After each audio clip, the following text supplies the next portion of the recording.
Advocate Vrinda Grover, why do we see that generally riot culprits, whether in Gujarat or Assam or Rajasthan or recently in Muzaffarnagar, they go scot-free? Well, there are two kinds of riot culprits we should first see. One are those who are perpetrating the actual violence, who are killing people, injuring people, burning, looting, raping. Now, these people are regular citizens. They are not necessarily state officers or police officers or politicians or any other public servant.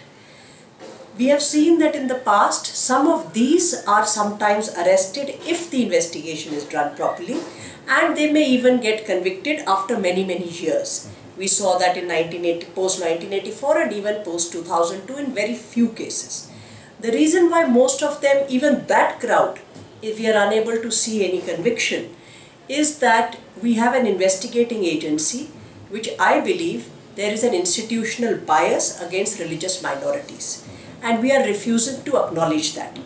We have an entire police force which is to a very large extent biased against the Muslims. Until and unless we are going to acknowledge that and put measures and oversight mechanisms to ensure that the investigation is done properly, the kind of case that is going to be produced in court is going to be very weak, and people will escape.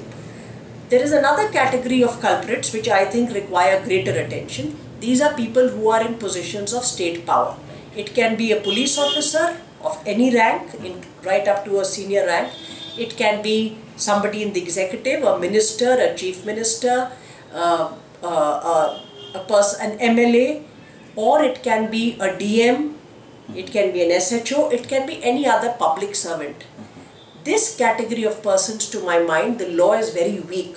We actually need a new law, which many of us have been campaigning for, that there should be a law against communal and targeted violence.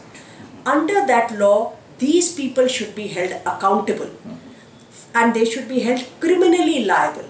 This can be done in law through introducing concepts like command and superior responsibility, by making new offences. These people will be held criminally liable if the law is changed towards public servants, and to my mind it is this layer which is most important to be held answerable. If they want, there can be even a communal flare-up, which can happen in India. I do not deny that there is discord between communities and there can be an outbreak of communal violence.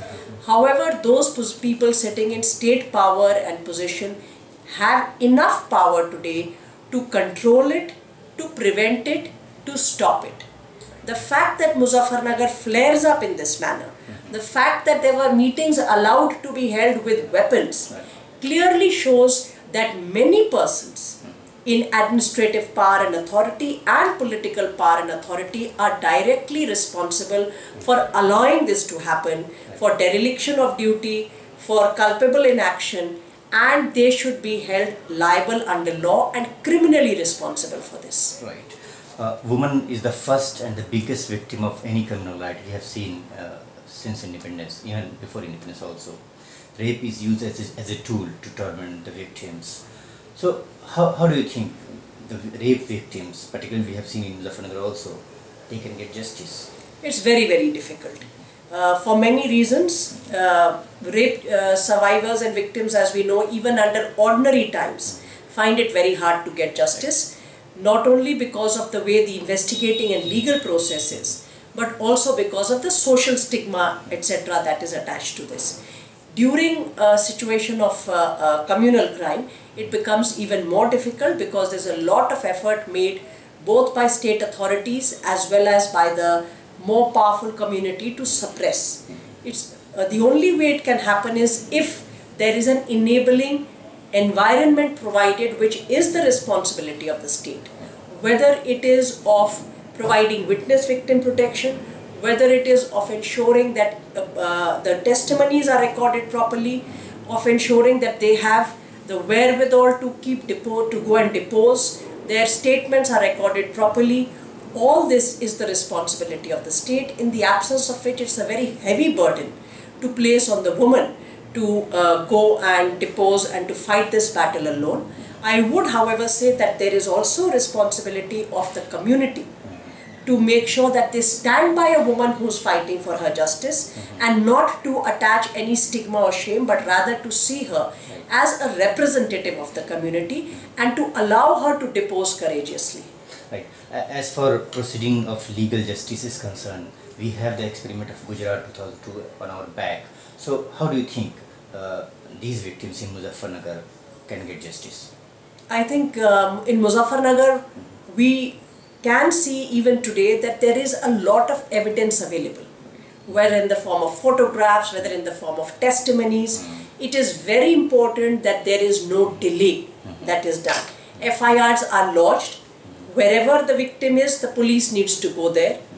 The victim's testimony must be recorded accurately, and there must be oversight being maintained both by senior officers as well as by the victims directly. The affected persons must have access to what is being recorded in their name. Courts need to be set up.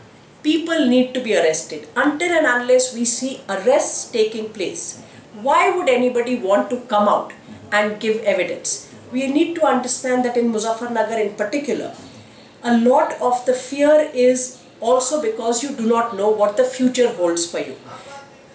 At least a minimum of 50,000 people have been internally displaced. A very large number of them are economically dependent on the community that has attacked and assaulted them. For these people to have the courage to go and file cases, to go and give testimonies in court against the people who provide employment and livelihood for their entire family, it is very essential that the government links the aspect of justice. And when we talk of justice in a more comprehensive manner, justice is not only about criminal justice. Justice includes compensation, rehabilitation, reparation, restitution. If I am to go ahead and fight for my right and say so and so has attacked, raped, killed, burned, it's very important that the government should make sure that I have alternative housing, I have alternative livelihood, my children have a school to go to, I have a future and my family has a future. In the absence of that, it will not be possible for individual victims to go and file complaints against those who are economically more powerful than them. Do you find clear sign of lack of political will on the part of ruling and opposition parties, first to check the violence, and if it happened, then to punish the culprits? Completely. I think the Mahapanchayat and others were clear instances. Surely there is enough policing on the ground to show when a gathering like this is taking place. What is the objective of that gathering? What kind of weapons are being collected? And thereafter to allow that gathering to disperse in a manner that there is complete mayhem that is created and people are attacked along the way. I think we see that it's not just lack of political will. I would say that this abdication is a sign of complicity, whether through an act of omission or through an act of commission. When governments do not exercise power, their complicity is clear. To now come forward and say we will give this kind of compensation, this is all public money. It's not money coming out of any individual chief minister's pocket. So even those who claim that they are secular parties, that they are here to protect and ensure that the rights of the minorities in this country are protected, we see very clearly that they are abdicating their responsibility. The Muzaffarnagar violence could have been prevented. If not, it could at least have been controlled. What we see now is that if the political establishment and the administrative authorities are saying that they could not do anything, I think then they themselves are confessing that they are incompetent.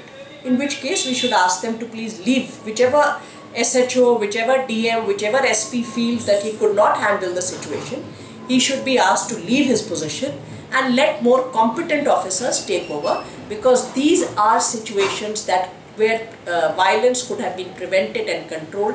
And very clearly now we need to see what are the measures they are going to take to ensure that the people who have been harmed, who have been injured, who have been killed, and the very large numbers who have been displaced, their restitution is the exclusive responsibility of the government.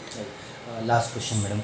Muzaffarnagar is not the solitary communal violence. In fact, in the last 9 years of Congress ruled UPA, we have seen several riots from Assam to Rajasthan to Dhule in Maharashtra. And in every riot, large scale human rights and human loss is taking place. You know, several decades have taken for the victims to get justice in Bhagalpur in 1984 Sikh riot, and also over 1 decade in Gujarat. So what is the way out for the victim minorities? How they can get justice speedily? I think we need to do two things. We need to very clearly assert to the political powers that justice is central to any governance. There can be no model of governance in this country where justice is not central, whether it is justice for women, or it is justice for minorities, or it is justice for caste victims. Justice has to be central to any form of governance that will be acceptable to the people of this country. Secondly, no lip service should be allowed. We do not want people coming post riots to come and say, see what has happened and what can be done for people. These are all, we have seen repeatedly that this targeting is part of a political plan. Right. And the third thing, which I would reiterate, the UPA had in 2004 promised that a communal violence, a bill to prevent and protect against communal violence will be passed. It is important for UPA, if it at all has secular credentials, to pass that law, because that law will send the deterrence to every SP, to every DM, to every SHO, to every minister, that if you will not do your work, if you will not perform your statutory duty and exercise your power to protect those, and it can be anyone, not just minorities. Even in Muzaffarnagar, we do know that on a smaller scale, members of the other community have also been killed. Whoever is killed, you have to stop that killing. And if you will not do that, if you will not exercise your power, you will be held criminally responsible. I think it is important for people who actually believe that everybody's rights need to be protected, that we must ask for the passage of the communal violence bill before the term of this government is over. Thank you very much.